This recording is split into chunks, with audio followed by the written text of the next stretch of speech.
Assalamualaikum warahmatullahi wabarakatuh. Selamat pagi adik-adik. Perkenalkan saya Dr. Budi dari Ilmu Kesehatan Masyarakat. Hari ini kita akan membahas tentang sample size calculation part 1 ya. Untuk materinya ini ada materi dari Dr. Kurnia tentang sample size calculation dengan referensi kita ambil dari buku Haley Designing Clinical Research edisi keempat dan juga dari buku Dawson Basic and Clinical Biostatistics. Oke, kita bahas secara singkat ya.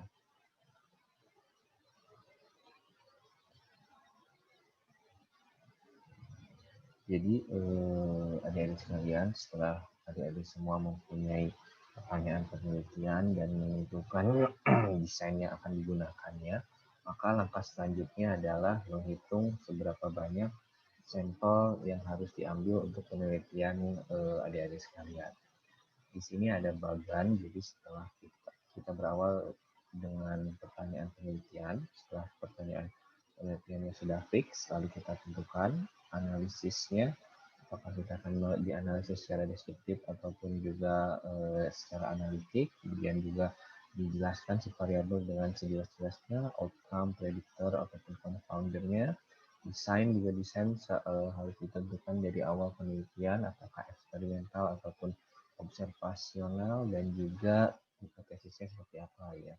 Dan yang terakhir adalah kita harus tentukan si target population-nya ya. Sampai akses populasi, maksudnya accessible population dan juga intended study sample sampai sampling methodnya seperti apa. Untuk sampling method atau sampling teknik ini sudah dijelaskan oleh Bu Rina minggu yang lalu ya, adik-adik sekalian. Nah, jadi apa itu kepentingannya kita mempelajari sample size calculation? Jadi penghitungan sampel ini akan sangat berpengaruh terhadap studi adik-adik sekalian. Maksudnya praktek penelitian adik-adik sekalian. Jika sampel yang kita gunakan terlalu sedikit, maka bisa jadi nanti pertanyaan penelitian yang adik-adik buat tidak akan terjawab karena sampelnya tidak mencukupi. Ya. Jika sampel size-nya terlalu besar, mungkin nanti akan kesulitan dalam hal perekrutan data atau perekrutan responden ya, karena itu akan menjadi sangat lama atau butuh waktu yang lama dan juga sangat membutuhkan biaya yang besar. Nah, dari sample size calculation ini, jadi kita sebisa mungkin mengestimasi jumlah sampel yang cocok untuk pertanyaan penelitian dengan studi desain yang sudah ditentukan, sehingga memudahkan, maksudnya membuat penelitian adik-adik menjadi visible dan dapat dilaksanakan. Nah, jadi itu adalah kepentingan dari tujuan kita untuk menghitung sample size. Nah, dari sample size ini kita tentukan di awal, jadi sebelum kita melakukan penelitian. Jadi nanti kalaupun ada perubahan minor. Jadi jika ada perubahan penghitungan sampel di tengah jalan, itu mungkin ada sesuatu hal yang salah di proses perencanaannya ya. Jadi kita harus pikirkan secara matang dari awal sebelum kita melakukan penelitian.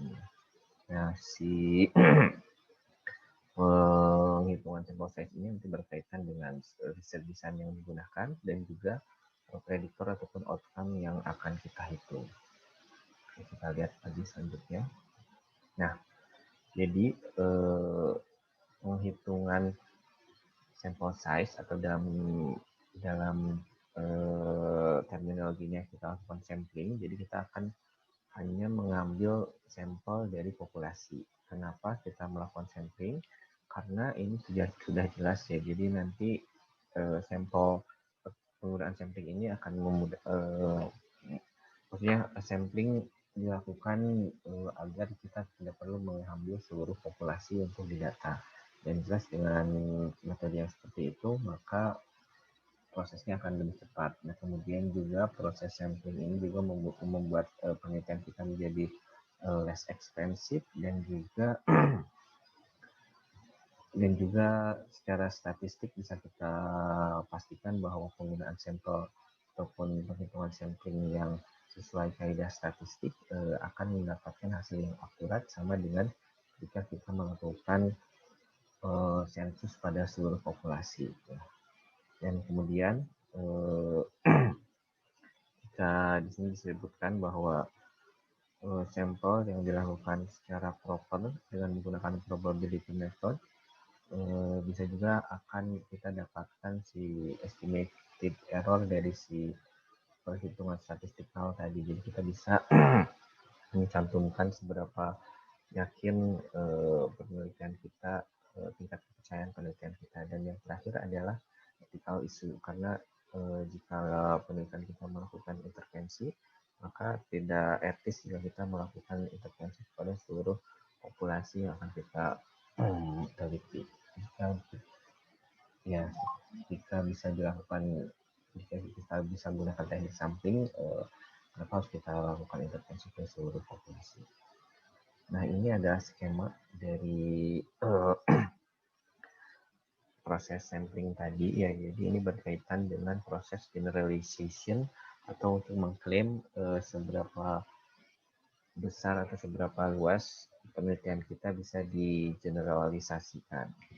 Nah, jadi nanti pada populasi yang paling besar ini ada populasi yang warna biru, di mana itu kita sebut sebagai study atau target population. Kemudian ada dari target populasi tadi ada yang namanya accessible population, yang mana accessible population ini populasinya lebih sedikit daripada si target populasi. Dan kemudian intended sample, lebih kecil lagi dari accessible population. Yang terakhir ada study subject. Nah, pemilihan sampel-sampel ini nanti berkaitan dengan proses yang namanya internal validity dan juga external validity. Proses ini yang meyakinkan pembaca di luar sana apakah sampling yang kita lakukan dapat kita generalisasikan pada populasi yang lebih besar. Nah, berkaitan dengan internal validity, jadi internal validity ini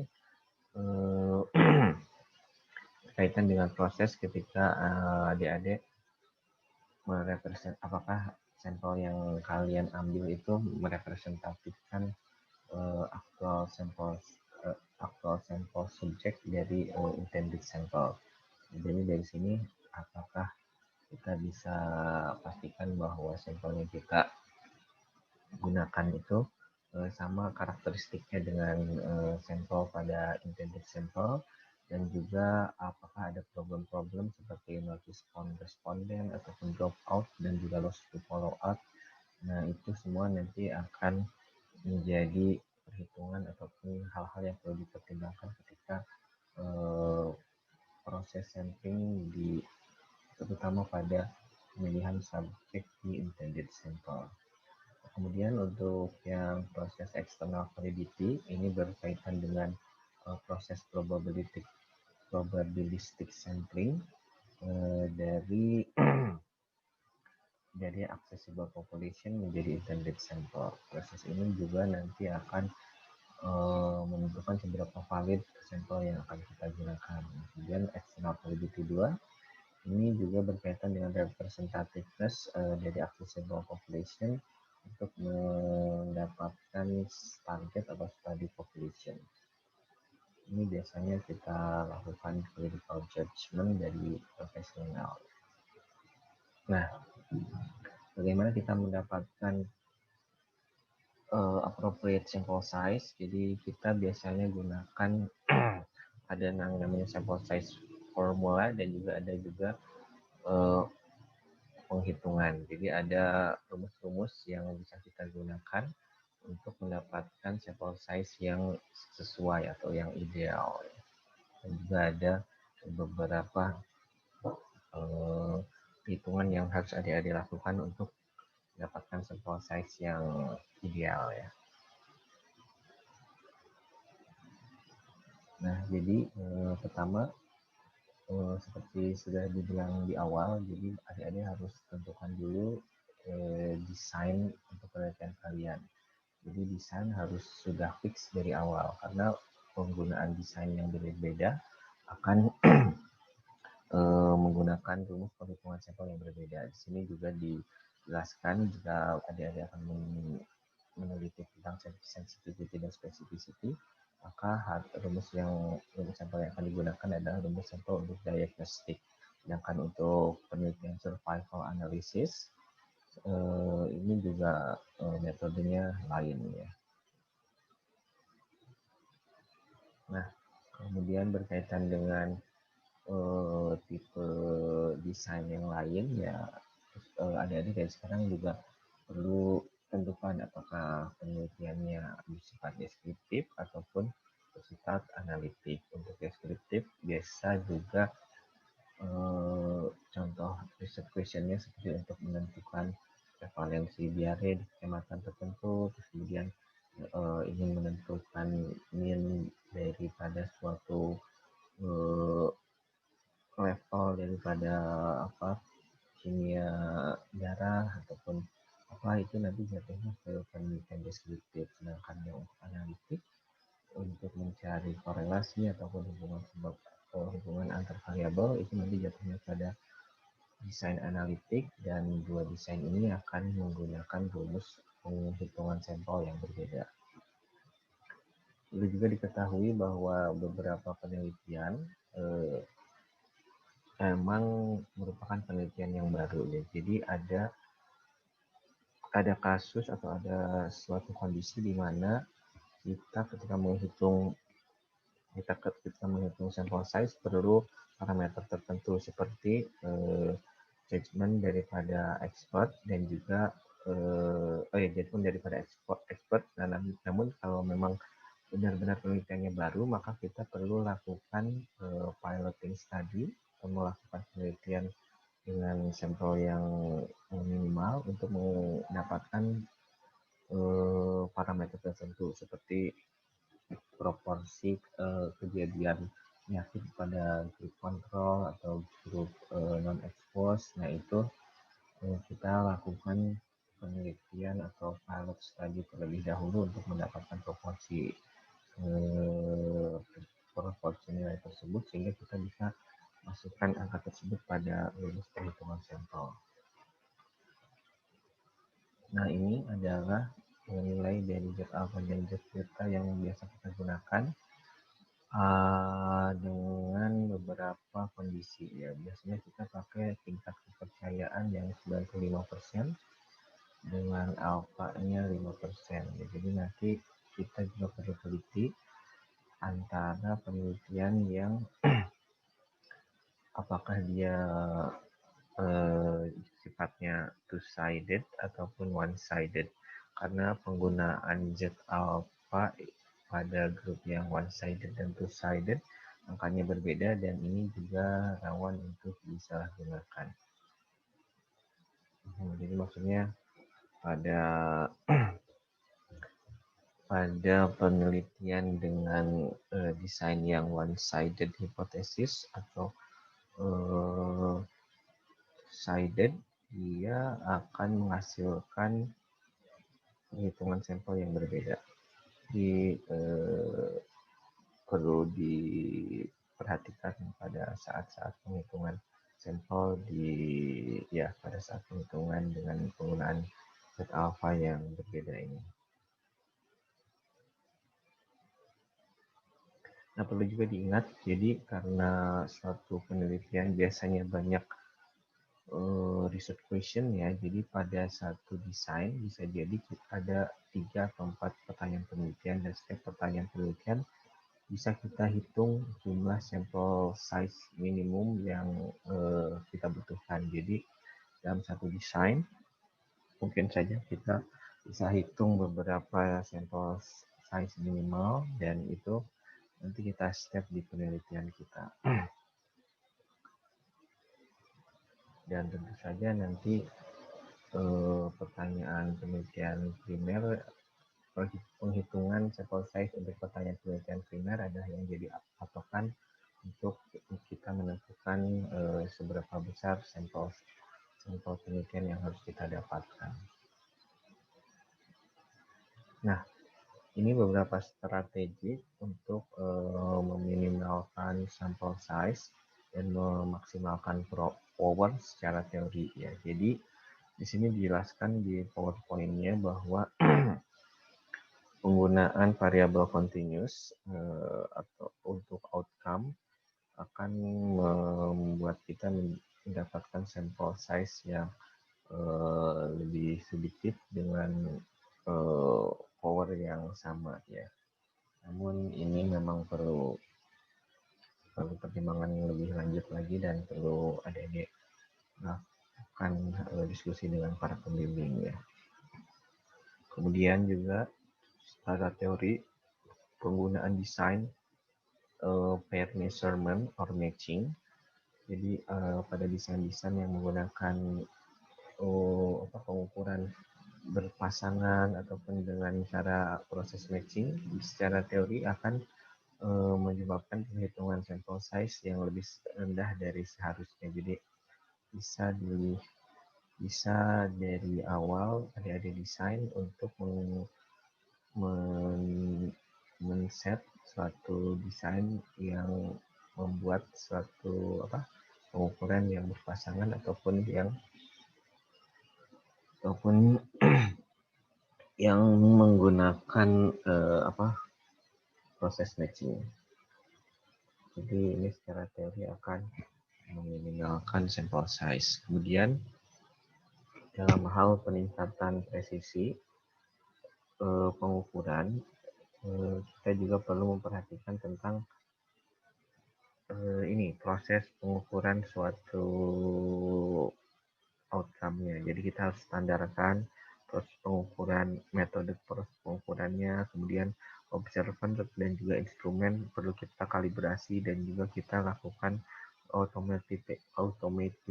automating di instrumen serta kita lakukan pengukuran yang berulang sehingga kita dapat meningkatkan presisi dan sehingga berpengaruh pada proses penghitungan sampel size. Nah, pada kasus-kasus tertentu seperti desain case control, penggunaan unequal group size bisa juga meningkatkan power dan sekaligus mengurangi penggunaan sampel size. Ya, di sini dicontohkan bahwa pada desain case control kita bisa melakukan bandingan satu kasus dengan dua kontrol. Nah, penggunaan metode ini juga akan berpengaruh pada proses penghitungan sampel size pada tahap desain penelitian.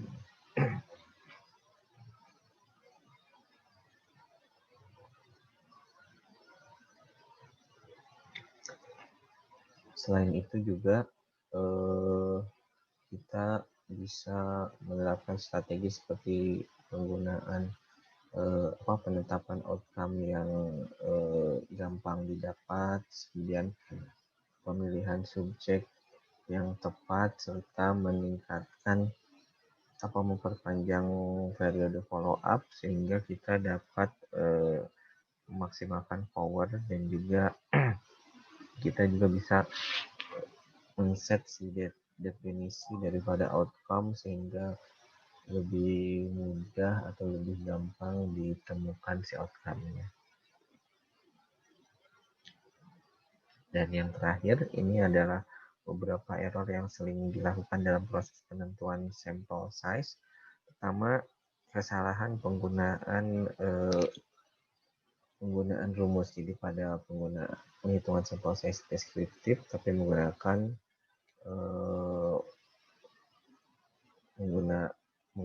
rumus untuk analytical study dan itu tentu hasilnya akan berbeda ya. Kemudian perubahan sampel size ketika penelitian sedang dilakukan. Jadi idealnya sampel kita tentukan ketika penelitian belum dilakukan di tahap-tahap awal, tahap mendesain research question ya. Jadi ketika sudah berlangsung kita tidak secara etik kita tidak boleh mengubah sampel size yang harus kita dapatkan. Dan kemudian kita juga perlu memperhatikan proses drop out ataupun kejadian missing data dan juga misinterpreted numerik data, dan proses-proses tersebut harus kita masukkan ketika awal menyusun suatu penelitian. Dan seperti yang saya bilang tadi, pada penelitian dengan two-sided hypothesis dan juga one-sided hypothesis akan didapatkan sampel size yang berbeda. Jadi jangan sampai kalian secara etis menggunakan maksudnya tidak etis untuk menggunakan penghitungan sampel untuk one-sided, padahal penelitian kalian mengetes hipotesis yang two-sided. Itu adalah suatu error-error yang perlu kalian perhatikan dan ya perhatikan dalam melakukan penghitungan sampel size. Oke, ini saja dahulu untuk pengantar sampel size. Video berikutnya akan kita lakukan contoh penghitungan sampel size beserta rumus-rumusnya. Terima kasih atas perhatiannya. Wassalamualaikum warahmatullahi wabarakatuh.